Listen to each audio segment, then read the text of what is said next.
Hello everyone, চলে এসেছি Tarapith mini ব্লগের পার্ট 3 নিয়ে। এদিকে সন্ধ্যার দিকে আমরা আবারও রেডি হয়ে বেরিয়ে পড়েছি ঘুরতে। এখন আমরা যাব হচ্ছে মায়ের দর্শন করতে আর হচ্ছে তারাপীঠ মহাশ্মশানটা ঘুরতে। এদিকে দেখো আমরা মেন গেট দিয়ে ঢুকেও গেছি। ঢুকেই দেখতে পাচ্ছ কতটা পরিমাণে চারিদিকে প্রচুর দোকানপাট ছিল, সেগুলোই দেখতে দেখতে যাচ্ছিলাম। আর আমার রাস্তাঘাটও পরিষ্কার, বাট অতটাও ছিল না, রাস্তার দিকে তাকে যেতে হচ্ছিলো। তো ফাইনালি আমরা হচ্ছে মহাশ্মশানে চলে আসি। এখানে একজনের মৃতদেহ সৎকারের কাজ চলছিল, তো এখানে আমরা বেশিক্ষণ দাঁড়াইনি। তারপরে আমরা চলে যাই মায়ের মন্দিরে। আর গিয়ে দেখি তখন মায়ের সন্ধ্যারতি হচ্ছে, মানে কপালে ছিল বলে এটা দেখতে পেরেছি, কিন্তু প্রচুর ভিড় ছিল। অনেক কষ্ট করে দেখতে পেরেছি, মানে না, কষ্ট না করলে কেষ্ট মেলে না। তো এখানে মায়ের আরতিটা দেখে তারপরে আমরা আবার বেরিয়ে যাই লাইন দিতে, কেন মন্দিরে মায়ের প্রসাদ বিতরণ হচ্ছিল। কপালে ছিল তাই প্রসাদটা পেয়েছিলাম, নাহলে পেতামই না। তো এখানে প্রসাদে ছিল লুচি, বোঁদে, আলুর দম। তারপর আমরা ওখান থেকে বেরোয় যে একটু চপ মুড়ি খেতে।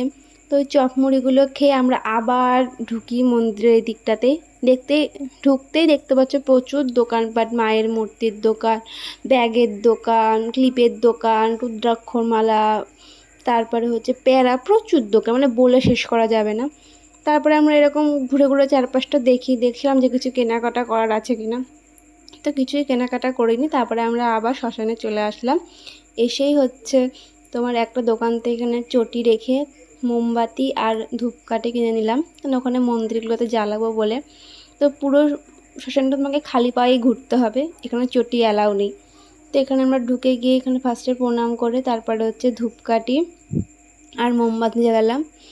তো বেশ ভালোই লাগছিলো, এখানে প্রচুর লোকও ছিল।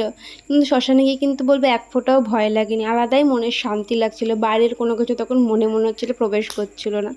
তো এইভাবেই চারপাশটা ঘুরে দেখছিলাম, সব জায়গায় মোমবাতিগুলো ধরাচ্ছিলাম। তারপরে আস্তে আস্তে আমরা চলে যাই হচ্ছে দ্বারকা নদের দিকে।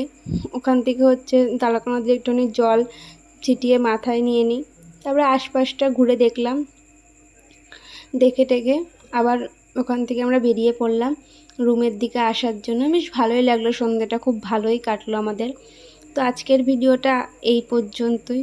তোমাদের যদি ভালো লেগে থাকে তাহলে অবশ্যই লাইক, কমেন্ট, শেয়ার করো, সাবস্ক্রাইব করতে ভুলো না। আর পার্ট 4 খুব তাড়াতাড়ি চলে আসবে।